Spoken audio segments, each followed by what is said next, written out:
Have you ever thought about how much gaslighting it takes to keep you in a difficult relationship?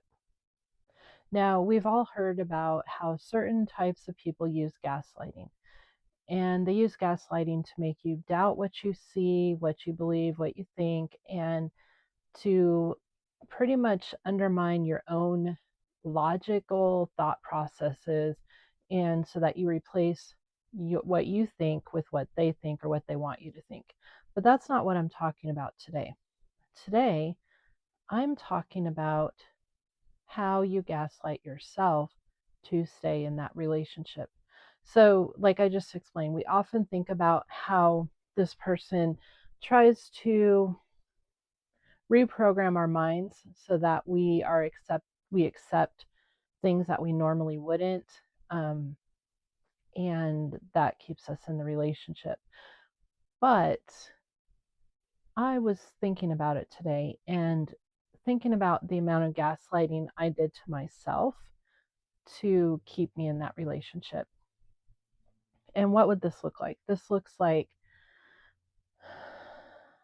denying the evidence or truth in front of you, um, denying your own logical capabilities of clear thought and being able to analyze the situation, um, and just denying, gaslighting yourself that, okay, I thought I saw this evidence, but what I thought I saw doesn't line up with what this person is telling me. So I am going to question if I actually saw that. Did I actually see that item or that stain or that whatever? Or could I have made it up? Could it have been something else that could have also looked like what I thought it looked like? Like the amount of mental gymnastics you have to do to deny reality, to deny what you actually saw and know in favor of what the other person is telling you is kind of actually crazy. Like it's like a totally different level of I don't almost want to say self-abuse, but it serves a purpose because you can't hold both beliefs at once. You can't hold the belief that you saw the evidence and that you're married or in a relationship with or have a parent that would tell you that evidence isn't true and this is actually true. You can't hold both of those together in your mind because it doesn't make sense. They don't add up.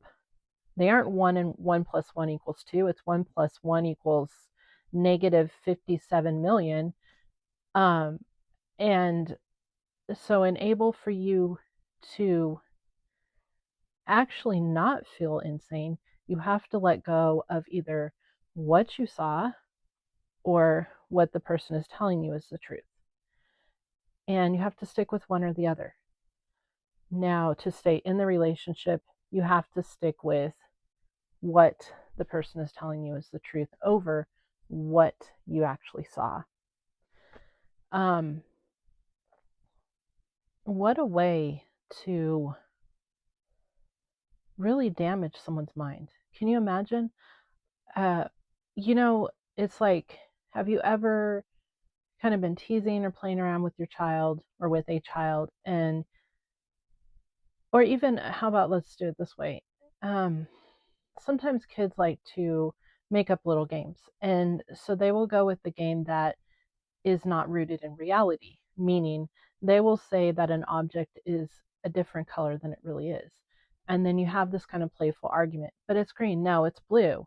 And then finally, to move on from this game, you find yourself agreeing that the green object is actually blue to appease the child, to let them kind of win the game because it's just a harmless game.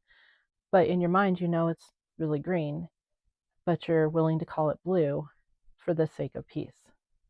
So we're doing that on a much bigger scale in a relationship. And maybe there's I would say that there's probably, usually always, part of your mind that knows the evidence, knows what is true and what is not, and is still holding on to that truth somewhere, buried underneath all of the gaslighting that you do to yourself and that is done to you, so that you can believe the engineered truth, the engineered, the engineering of reality. Let's put it that way. I don't want to call it truth because it's not truth. So, this is the world you now live in. I know what truth is, but I have to deny that it is true so that I can still be in a relationship with this person and not feel like they are lying to me, trying to hurt me with their lies. And also, you have to hold on to a part where maybe I'm actually kind of losing my reasoning abilities. Maybe I'm losing my intelligence. Maybe my vision's going bad. You start to play this game with yourself because that's the only way to live in this reality, this non reality, with less pain. And just when I was thinking about that, because I was talking to my trauma recovery coach, and I'm like, I was gaslighting myself. And like, let's take a moment here. And we were talking about it. And the idea of gaslighting myself was so much worse to me than having someone else gaslight me. Because I don't think I'm a stupid person. I don't think that I am a, like gullible. Maybe in some cases, maybe a little naive or innocent at some point in my life. Hi, I'm popping back in here to finally finish this video. I've been on the struggle bus with my iPhone lately, and my storage is not great. So I was in the middle of making that video when it just ended because I was out of storage. So that might be good for you because I will have to be more succinct and to the point when I'm talking. But anyway, let's wrap it up. So, gaslighting yourself, terrible, terrible experience. That says a lot about the relationship you're in or we're in if you had to gaslight yourself to stay there. Like, what in the actual heck was going on? So, I am now 7 years out, and I'm still working on that.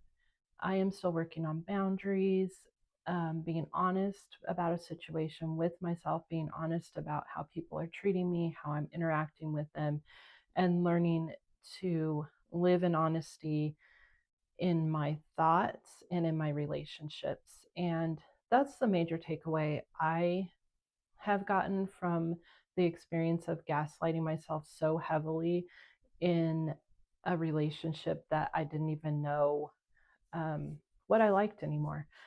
There's something that people say about survivors of like coercive control and other things. I don't want to say the words because that when you get out of that type of relationship, you don't even know what your favorite color is anymore because you've been told what your favorite color is. You have been portrayed in a certain role, and you accept it so much that you don't know who you are and what you want and what you like because, and I'm believing that this is because of the gaslighting from the other person and then the gaslighting that you do to yourself to maintain good standing in that relationship. So, if you've gone through that, my heart is with you. I understand what it's like. I'm sorry you went through that, but you are an amazing person. You have truth and honesty inside you. You know who you are. And maybe it's time for you to reconnect to yourself and um, embrace this new time of your life of um, being who you want to be and knowing that you are that person over the words that people have poured into you and said that you were. So, wherever you are, I hope that you are having a wonderful day and you are living in freedom and peace. Bye.